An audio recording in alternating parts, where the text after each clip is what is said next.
السلام عليكم ورحمة الله وبركاته. إن الحمد لله نحمده ونستعينه ونستغفره ونعوذ بالله من شرور أنفسنا ومن سيئات أعمالنا. من يهده الله فلا مضل له ومن يضلل فلا هادي له، وأشهد أن لا إله إلا الله وحده لا شريك له، وأشهد أن محمدا عبده ورسوله. أما بعد، فإن أصدق الحديث كتاب الله، وخير الهدي هدي محمد صلى الله عليه وسلم، وشر الأمور محدثاتها، وكل محدثة بدعة، وكل بدعة ضلالة، وكل ضلالة في النار. أما بعد.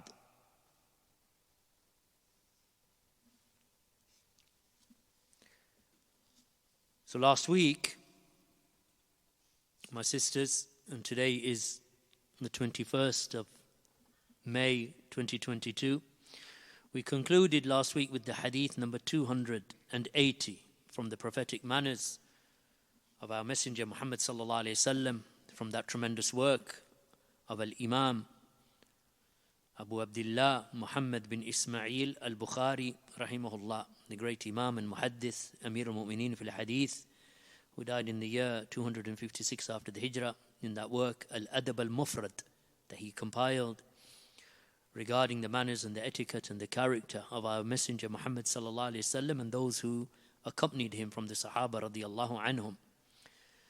The explanation that I'm primarily working from is Awnul Ahad As-Samad Sharhul Adab al-Mufrad. So this is the chapter that we begin today, which is Babu shuḥ, or the chapter of miserliness or avarice, meaning stinginess, miserliness. So this is the chapter discussing the advice and the conduct of Allah's Messenger sallallahu alaihi wasallam as it relates to stinginess and miserliness. So in this hadith, and remember, and I wish that you hopefully recall, and I hope that you recall from last week, the hadith that we finished upon, and that was the hadith of Abdullah ibn Zubayr, because these hadith are actually interconnected and one generally leads on to the other. And that was the hadith of Abdullah ibn Zubayr radiyallahu anhuma, that he said, I have never seen two women as generous as Aisha and Asma radiyallahu anhuma. And they differed in their generosity. As for Aisha, she would gather items together, one upon another, up until she had gathered a fair amount. Then she would give it all away in sadaqah. As for Asma, then she would not hold on to anything up until the next day, except that she would give it away. So today moves on to that which is the opposite of that generosity, the opposite of giving and not hoarding and caring about the poor and caring about giving in sadaqah. And the opposite of that is shuḥ, which is miserliness, stinginess. Rather, it is the most severe form of miserliness. So in this first hadith of the chapter, hadith number 281, Imam al-Bukhari, he said that Musaddad narrated to us.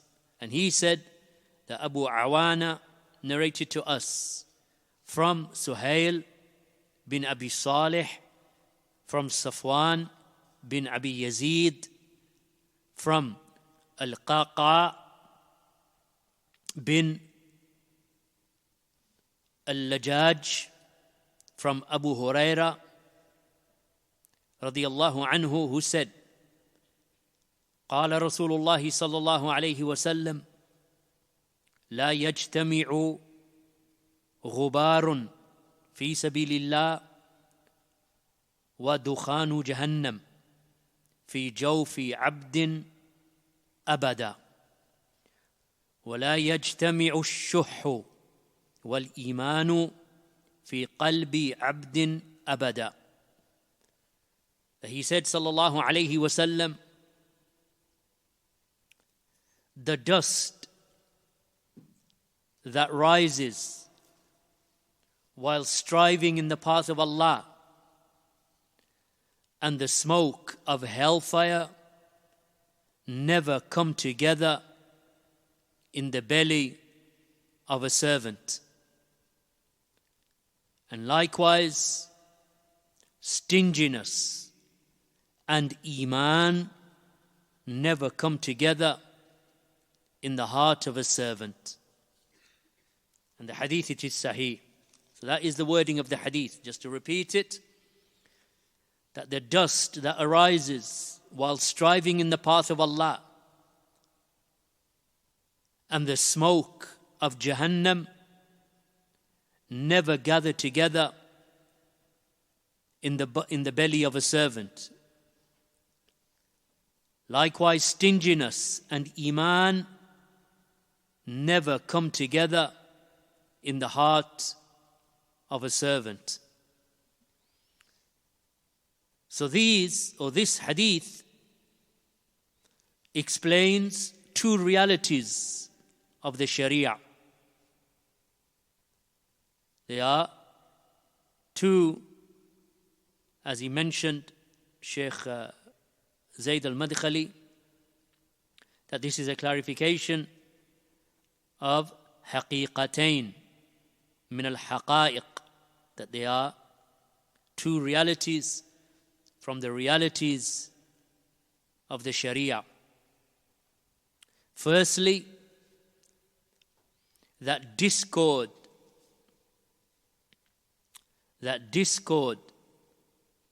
of the souls, that discord of the souls of the righteous alongside their adornment. Meaning that here two things can never come together. And that is discord of the souls of the righteous cannot come together alongside them being adorned. And that should be clear to you, inshaAllah, that which is evil in the souls cannot come together with adornment in the heart of a righteous person. Secondly, that the trembling of their heart out of fear cannot come together with the punishment of Allah. So those are two realities of the Sharia. That the soul cannot be beautiful alongside it being despicable. That's the meaning of the first. That the beauty of the soul cannot come together alongside it being ugly. Secondly, that the trembling of the hearts for Allah subhanahu wa ta'ala out of fear of Allah does not gather together with the punishment of Allah. Meaning that so long as the heart is fearful and trembling out of fear of Allah, then Allah subhanahu wa ta'ala will not punish that soul. As for the first reality, then Allah's Messenger sallallahu alayhi wasallam explained that. When he said that the dust raised in the path of Allah, and that is the dust that is raised, meaning through walking and striving and running and struggling in the path of Allah to make the kalima of Allah uppermost. And this is its meaning. To raise the kalima of Allah, meaning to raise the word of Allah and make it uppermost. The kalima la ilaha illallah. That when a person is walking and striving and running, or the hooves of its steed, of the steed of the servant, is riding upon the battlefield or in the cause of Allah subhanahu wa ta'ala, that whilst that dust is rising and he breathes in that dust, then that can never come together with the dukhanu jahannam, with the smoke of the hellfire. Why? Because they are two opposites. So when a person is striving and he sees the dust rising from under his feet or from under the hooves of his riding beast, and then he breathes in that dust, then that dust cannot mingle with the smoke that comes from the fire of hell. Whether it be fighting the enemy in jihad upon the battlefield, or fighting the enemy with the proofs and the evidences, meaning with knowledge and ilm, which is also jihad. And that is, meaning the second type of jihad, which is the jihad of proofs and evidences, then that is the jihad by way of ilm shar'i. It is the jihad of the Shari'ah ilm, the Shari'ah knowledge. And that cannot be acquired except through effort and striving and traveling and walking and riding to the scholars. So that is a tremendous category of jihad. And whomsoever is from the people who strive in Allah's cause in jihad, then Allah bestows upon them the highest of the levels of Jannah. So no smoke of hell will touch them, because the smoke of hell, the dukhanu jahannam, is for the enemies of Allah, the enemies of His Messenger, and the enemies of Islam and the Muslims, and for those who turn away from the true religion. And this dukhan, this smoke of Jahannam, is for those who are immersed in paganism and polytheism and the rest of those affairs that necessitate a person exiting the fold of Islam, whether it be atheism or whether it be one who has fallen for the traps of secularism, or whether it be those who are from the ranks of the Muslims, but they have been deceived, or they are deceivers, engrossed in bid'ah and misguidance, or following their desires, then Jahannam and the smoke of Jahannam is for them. The mushrikeen and the pagans and the idolaters and the atheists and the agnostics, in all of their forms and shapes, then they will remain in the hellfire forever, in the midst of that dukhan. As for the Muslims who did not exit the fold of Islam, then they will be removed, whether they fell into bid'ah or misguidance or major sins, whether it be fornication or murder or the taking of drugs, then they will be eventually removed from the hellfire. As for the kuffar and the mushrikeen and the mulhideen who deny the existence of Allah subhanahu wa ta'ala, or the agnostics, then they will remain in the hellfire forever, and they can ponder over their atheism as they burn. May Allah subhanahu wa ta'ala give them what they deserve. As for the second reality, then stinginess or avarice alongside īmān do not come together in the heart of a servant ever. And the term that is used in the Ḥadīth is a shuḥ. This shuḥ is more severe than just being stingy. It is more severe than just being stingy. Because shuḥ is to gather wealth with a strong desire to hold on to it. So this is a person who wishes to gather and hoard his wealth. A desire to hold on to it and not to give it away. And not to spend it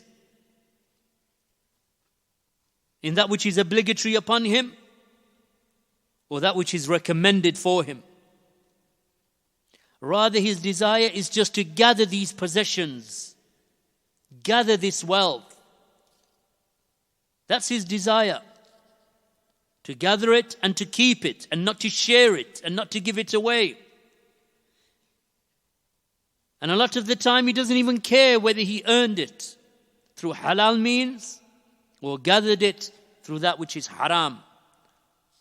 So most of the time he doesn't even care how the wealth comes to him. He just wants those possessions and those belongings. And that wealth, that money, or that gold or that silver. So this person gathers it and then he wants to cling on to it without any concern for the right of Allah subhanahu wa ta'ala upon his wealth. The wealth that in reality Allah gave to him. The wealth and possessions that Allah subhanahu wa ta'ala bestows upon us, it is a gift from Allah. So it is a right from Allah subhanahu wa ta'ala that you give from it in sadaqah and zakāh. So if a person denies the obligation of paying zakāh, meaning zakatul mal, the obligatory zakāh that is from the pillars of Islam, the first of them being the shahadatain, the second of them being the prayer, the third being the paying of the zakāh that is taken from the poor, taken from the wealthy and given to the poor and those in need from the various categories of the people of zakāh. And the fourth being the fasting in the month of Ramadan, and the fifth being the performance of the Hajj. And as it occurs in some narrations, the fourth being the obligation of Hajj, and the fifth being the fasting in the month of Ramadan. So a person, if he denies the obligation of giving zakāh, and that which is obligated upon him from the rulings of the kafara or the kafarat, the expiations, if he denies their obligations, he says they are not even obligatory, then he has fallen into kufr akbar. He has fallen into major kufr due to him denying and making juhud and rejecting an obligation. So anyone who rejects an obligation from the obligations of the Shari'ah, whether it be salah, whether it be zakāh, whether it be fasting, whether it be hajj, whether it be hijab, anyone who denies the obligation from the obligations of Allah subhanahu wa ta'ala, then he becomes a kafir. However, if a person withholds whilst affirming the obligation, so he doesn't deny the obligation, he says, yes, zakat is obligatory, but I'm not going to give it, then that person is not a kafir. Rather, he is a fasiq, deficient in īmān. So for example, a person, he does not fast. He says, I know Allah made it obligatory, but I get hungry, so I'm not going to fast. Then he's a fasiq. He's an open transgressor and sinner, deserving of Allah's punishment in the fire and in his grave. Likewise, the one who abandons the performance of Hajj, but not because he denies the pillar or the obligation of Hajj, but just because he's stingy, miserly, greedy, cowardly, lazy, negligent and inattentive. And this one is a fasiq, a transgressor against his own soul and against the religion, but he is still a Muslim, deficient in īmān, nāqis fil īmān. However, if he was to deny the obligation of Hajj and the pillar of Hajj or fasting or the hijab, and other than that from the obligations of the Shari'ah, then such a person is a kafir, if he was to deny the obligation. But not denying the obligation, affirming the obligation, but leaving them out of his own weakness and desire for the dunyā, desire for ease. He wants to drink and eat throughout the day, so he doesn't fast. He says, I know it's obligatory, but I'm not going to fast. Then this one is still a Muslim, but he should be fearful that he has exposed himself to the punishment of Allah in this life or in the hereafter. So if a person withholds due to his severe stinginess, miserliness, greed, then this person is still a Muslim, but he is a sinner who has exposed himself to the threat of Allah's punishment. And this punishment of Allah may come to him quickly. He may see it in this life. Allah may punish him through his children who turn away from him and treat him the way he deserves to be treated. So his children abandon him or her. Or that Allah subhanahu wa ta'ala punishes him with a calamity, illness, sickness, depression, anxiety, evil thoughts, nightmares. He's tried and tried, or she's tried and tried. Because there are people who have turned away from the guidance of Allah subhanahu wa ta'ala. They are tormented in their souls. So such a person is deserving of that punishment. Allah will try them, and Allah will punish them with hunger and death and loss of friends, loss of family, abandoned by those whom they love. And that is the punishment in this life. Maybe through illness, through diseases, through cancer. And other than that, from the pains and the punishment that they are deserving. And this is not due to them being close to Allah, because that is a trial and a test from Allah for which Allah purifies and Allah raises a person. But this is due to them being exposed to the punishment of Allah because of their neglect and their abandonment of the obligations that Allah has commanded them with. So such a person is a sinner. Stinginess and miserliness. So this punishment of Allah may come to him in this life, or in the grave, or in the akhirah. But he does not exit the fold of Islam, so long as he believes in the obligation, the commands of Allah upon his wealth. So he is no doubt, or she is no doubt, weak in īmān, deficient and deserving of punishment. And this is due to their miserliness, due to their shuḥ, due to the shuḥ that the Messenger of Allah ﷺ has mentioned, this avarice and extreme stinginess and withholding the rights of Allah upon the wealth that Allah has given him. And from the rights also of that wealth is that he feeds his family. He spends upon his wealth. As the Prophet ﷺ said, when he feeds himself, he feeds his wife. When he clothes himself, he clothes his wife. The dinar that is spent, that the best dinar a man can spend, is a dinar that he spends upon his wife and family. So from those rights that are obligatory upon a man is to provide for his wife, to provide for his children, to pay the maintenance of the home and the house that he shelters himself and his family in, that he does not neglect that. due to stinginess or miserliness. So he has a duty to take care of his family. He has a duty upon the education of his children for the Islamic madrasa, that he must put them into an Islamic school, a school of Sunnah and Salafiyah, and to clothe his children, to spend upon himself and to spend upon them. These are the toils and the striving that is obligatory upon a father, upon a husband, upon the head of the household. It is his duty. And he has a duty to take them out of state schools that expose them to that which is haram. They expose them to that which will take them outside of Islam. It is not permissible to put your children into that environment, not even for 1 week. Never mind that you put them in for 10 years. For 1 week or for 1 month, it is not allowed to expose your children to paganism or to idolatry or to atheism or to fornication or to homosexuality or to adultery.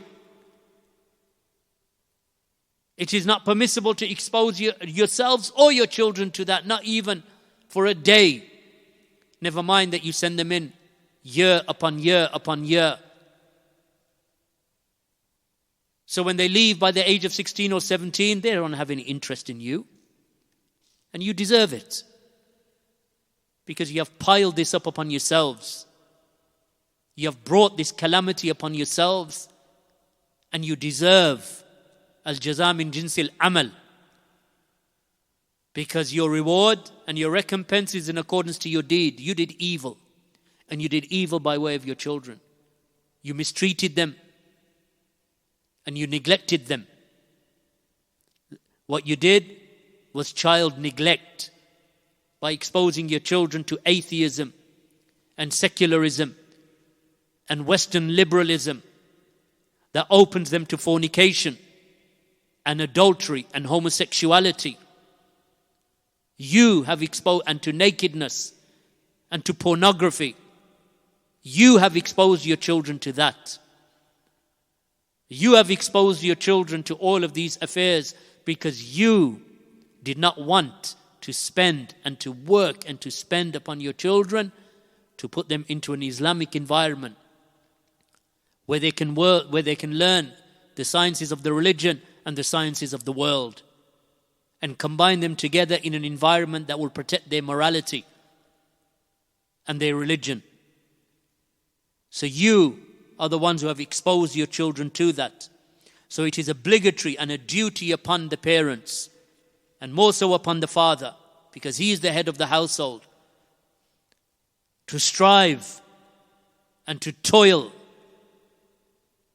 and to pay for the education of his children, and to put them into schools that will protect them from the evils and the harms of society, such as drug abuse, child abuse, pornography, homosexuality, adultery, fornication.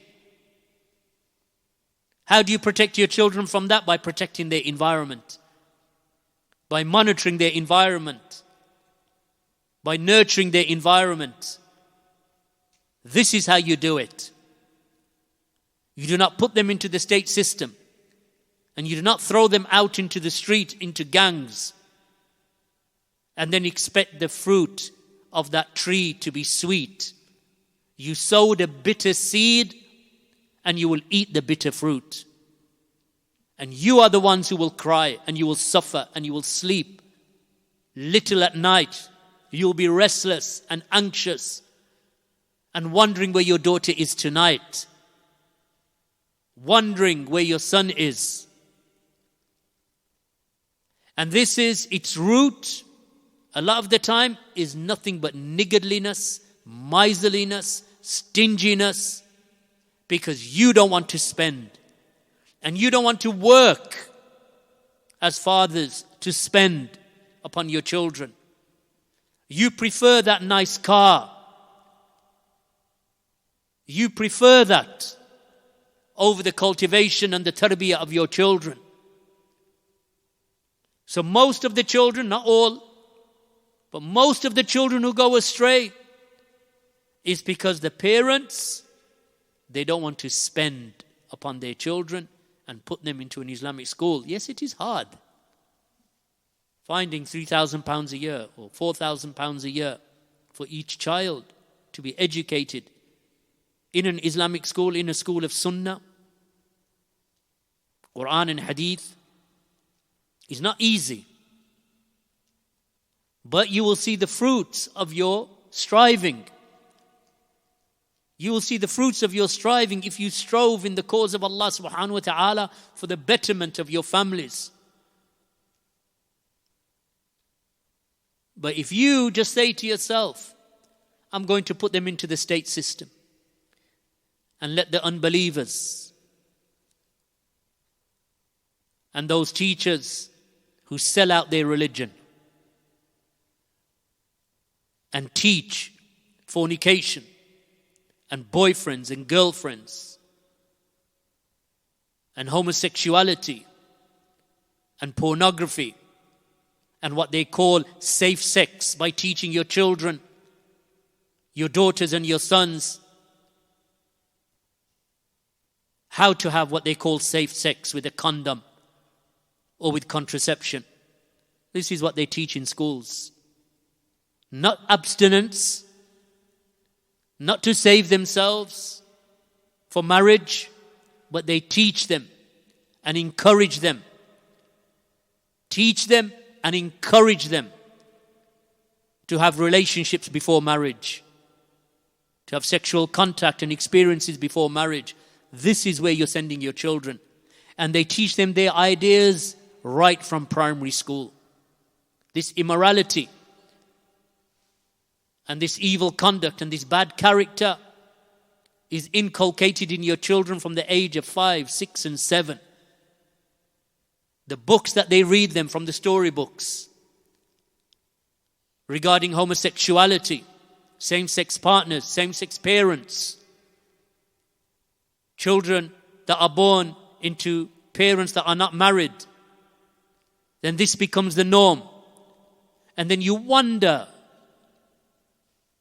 brothers and sisters, why your children don't care, why they are sinning, why they listen to music, why they're into hip-hop, why they're into going into the movies and hanging out on street corners and smoking marijuana or taking drugs or taking pills, and why they have girlfriends and boyfriends, and why she doesn't want to wear the hijab, and why he doesn't want to pray.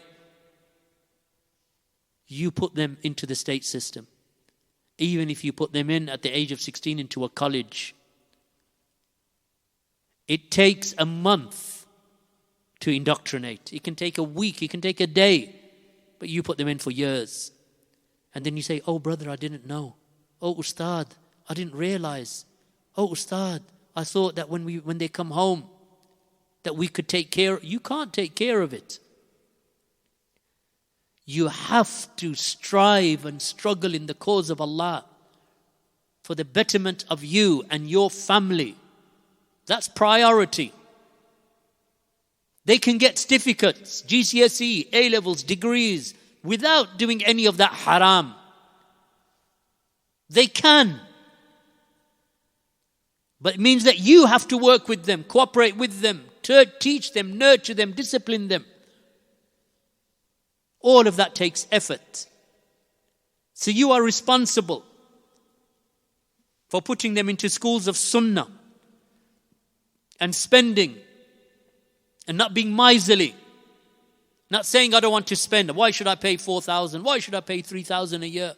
I'm going to send them to the state school and inshallah I'll give them that 3 minutes every evening. This is not how you educate your children. This is not how you build a community. This is not how the Prophet ﷺ built the Medinan society. He did not build the Medinan society like that.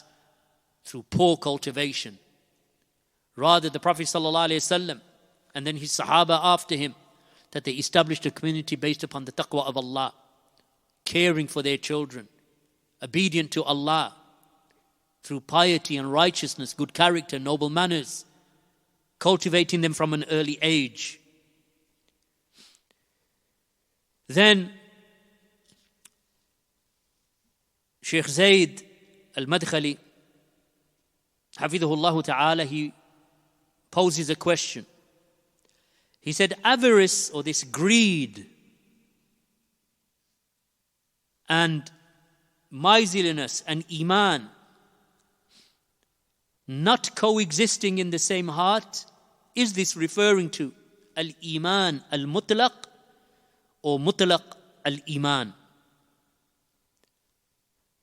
Then, and we'll explain these terms inshallah, then in answer we say that this avarice, stinginess, miserliness does not go alongside al-īmān al-mutlaq, meaning that having this greed and this desire to accumulate wealth and miserliness and stinginess, that it does not come together in a heart that has perfected īmān, meaning al-īmān al-kāmil. In a heart which has īmān that is perfected, this miserliness cannot coexist with that perfect īmān.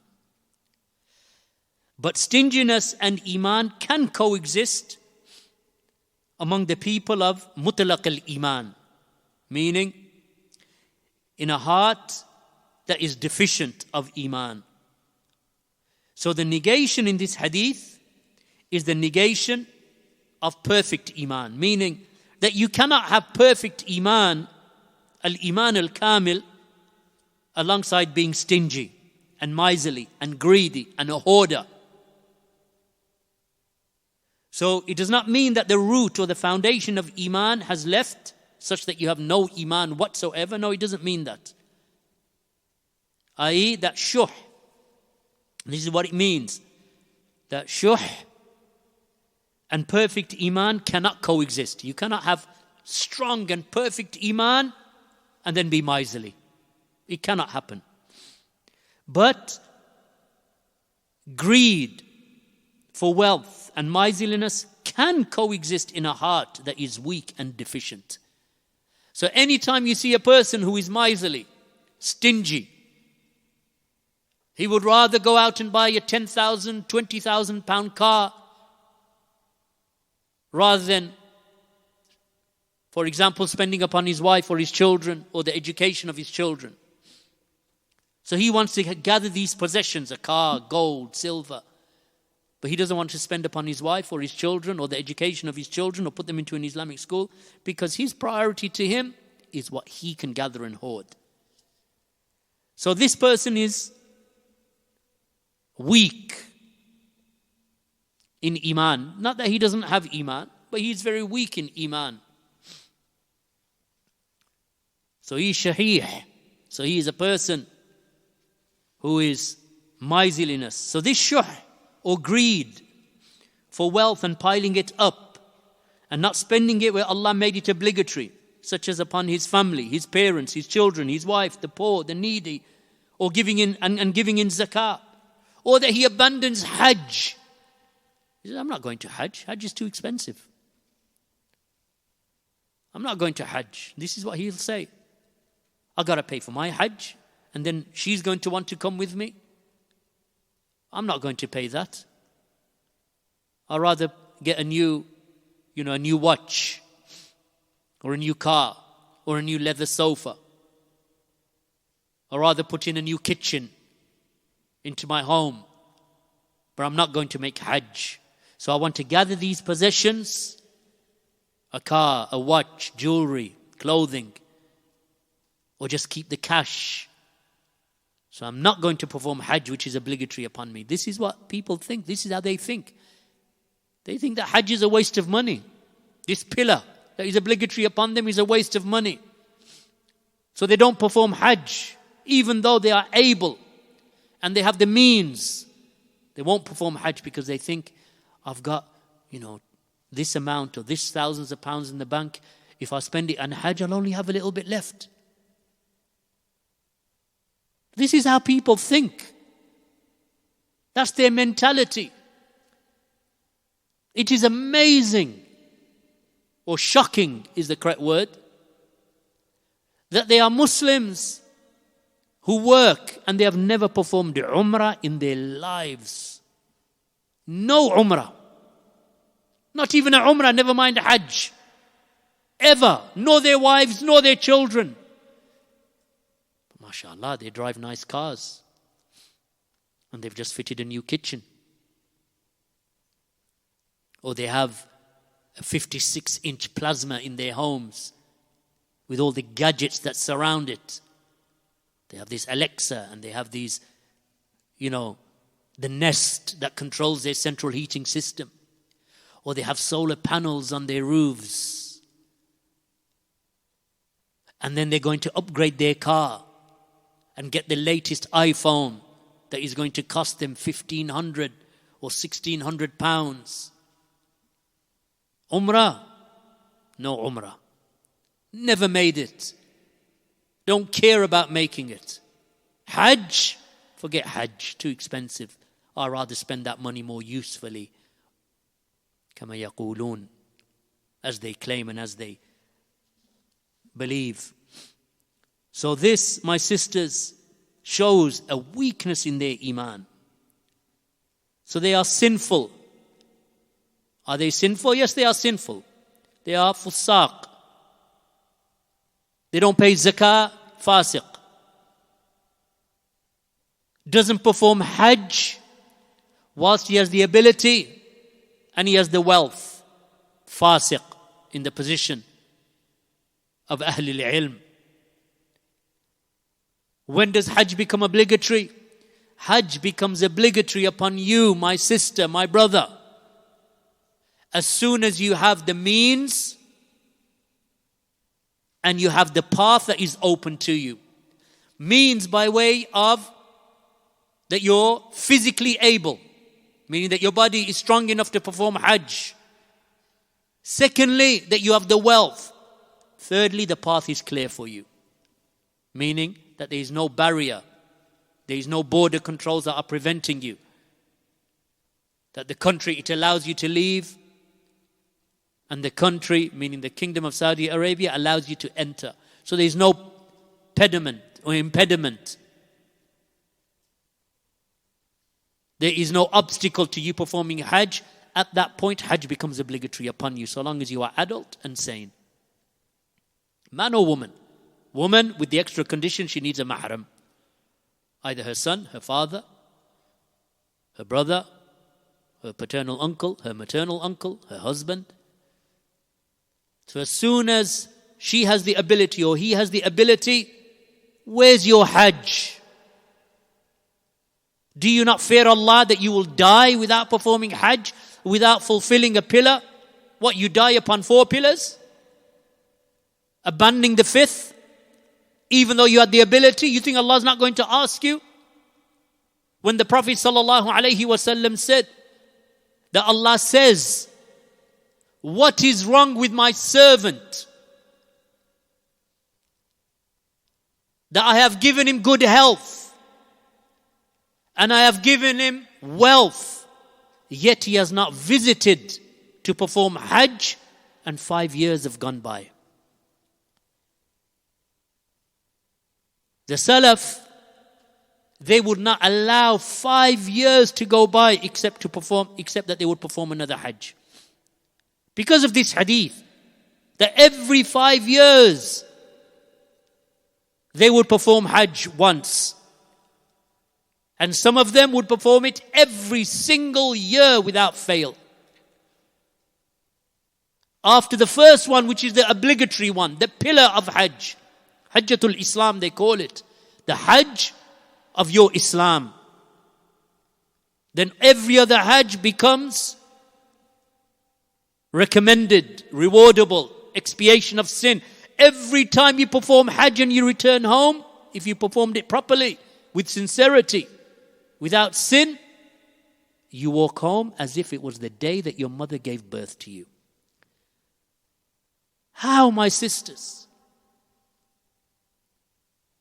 are men of the household who have the ability, not those who don't have ability, because Allah subhanahu wa ta'ala makes and gives to some and He withholds from others. So to those whom Allah has blessed with wealth, why are they not performing Hajj? Do they not fear Allah? Look what happened. Soon as this so-called pandemic started, for 2 years people were prevented. And they were unable to make Hajj because of the difficulties in travel.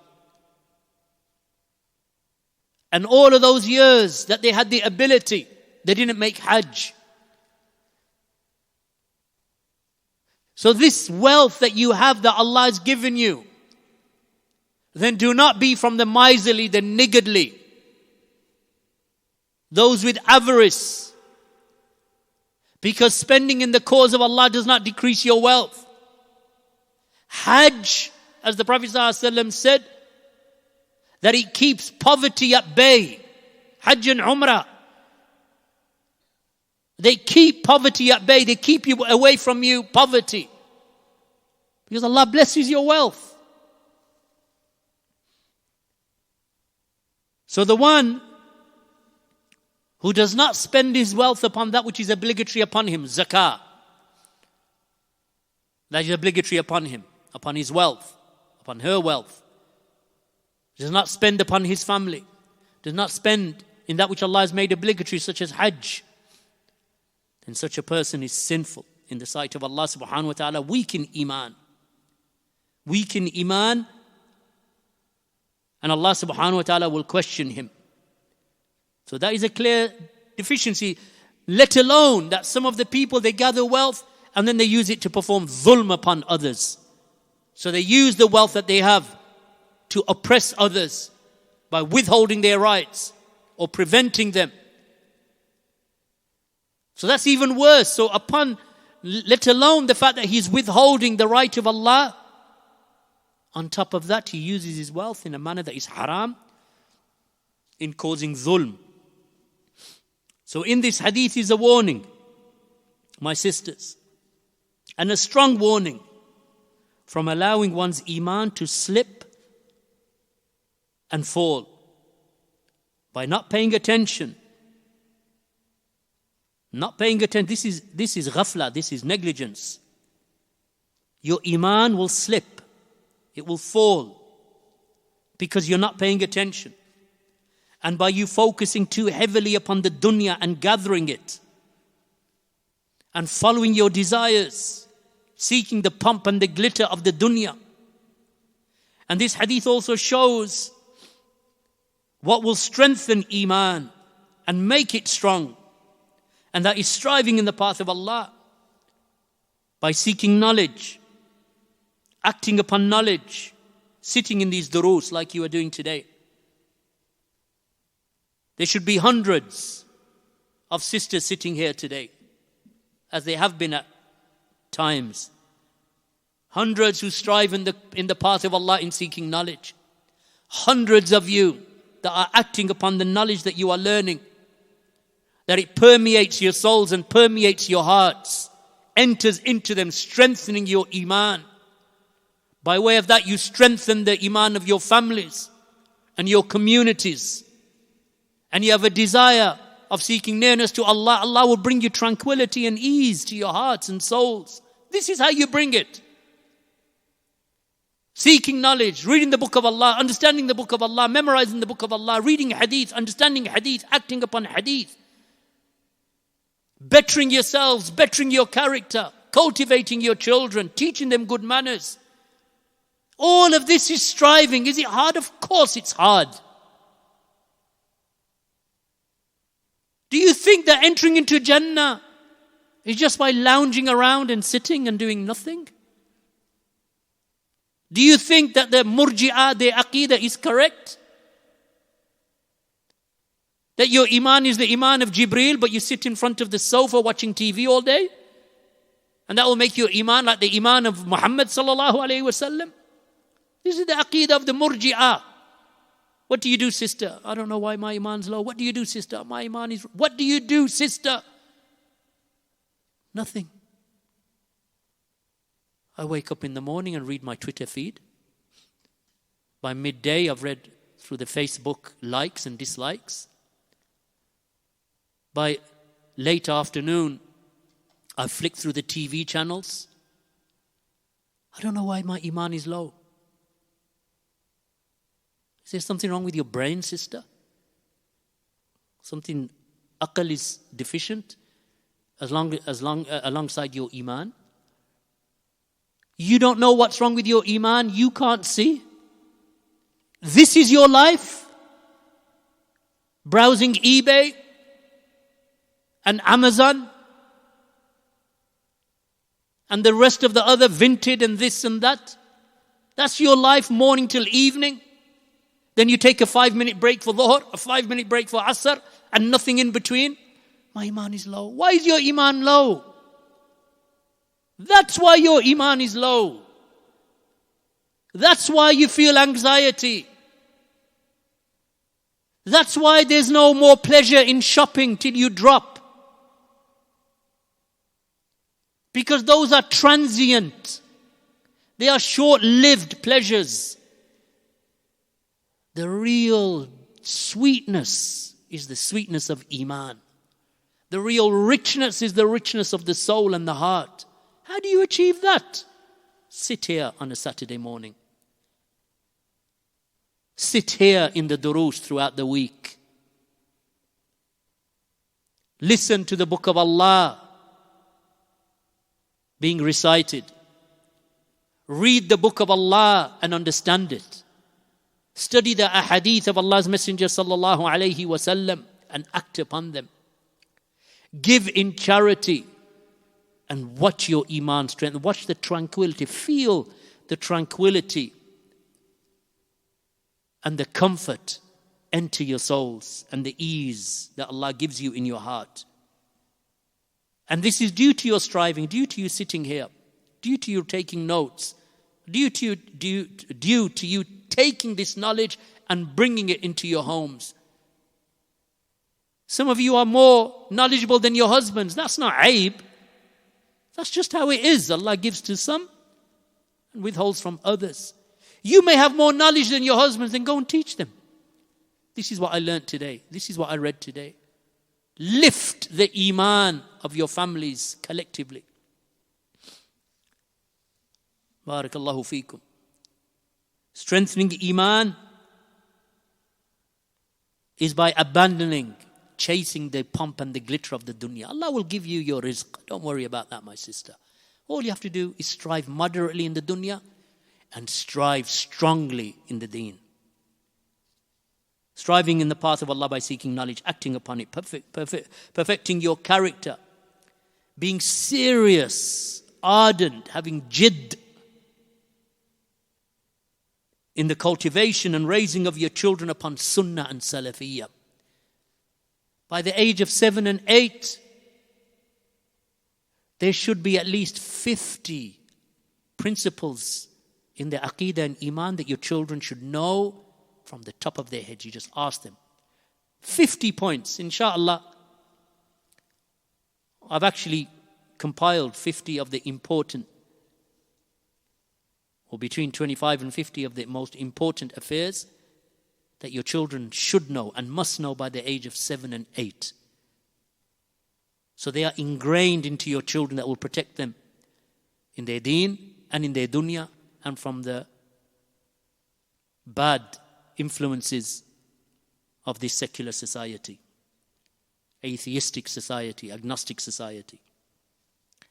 And inshallah, at some stage, I'll make them available and put them online, inshallah. But nevertheless, much of this you already know through Kitab al-Tawheed, through these duruus here, Adab al-Mufrad, through Aqeedah al-Wasitiyah that is taught by our brothers, and some of the affairs of fiqh and deen and salah and fasting and so on. So this is what is obligatory upon you. Protect yourselves and protect your children from the evils of atheism, secularism, liberalism that have plagued the Muslim homes. You see it all around you. Don't tell me you don't know someone from your family or extended family or from the community that has lost their children to the street, drugs, fornication, even homosexuality, waliyadu billah, adultery. All of you know someone. All of you know someone, some girl who got pregnant outside of marriage, had to have an abortion, as they say. Allahul Musta'an. Oh, she had an abortion. Terminated the fetus. Why? Because she had sex outside of marriage. All of you know someone like this in your families or your communities, among your relatives. Because this is now normal. This is normal. Because it has become normalized. So what do? Follow the trend? You see it happening all around you and then you do the same and then you wonder why the result is the same? It's the peak of not having aql. That you do the same thing over and over again expecting a different result. The result will be the same because you're doing the same. So try something different. And what is that different? Sit in the duroos. Seek knowledge. Bring your notebooks. Write it down. Teach your children.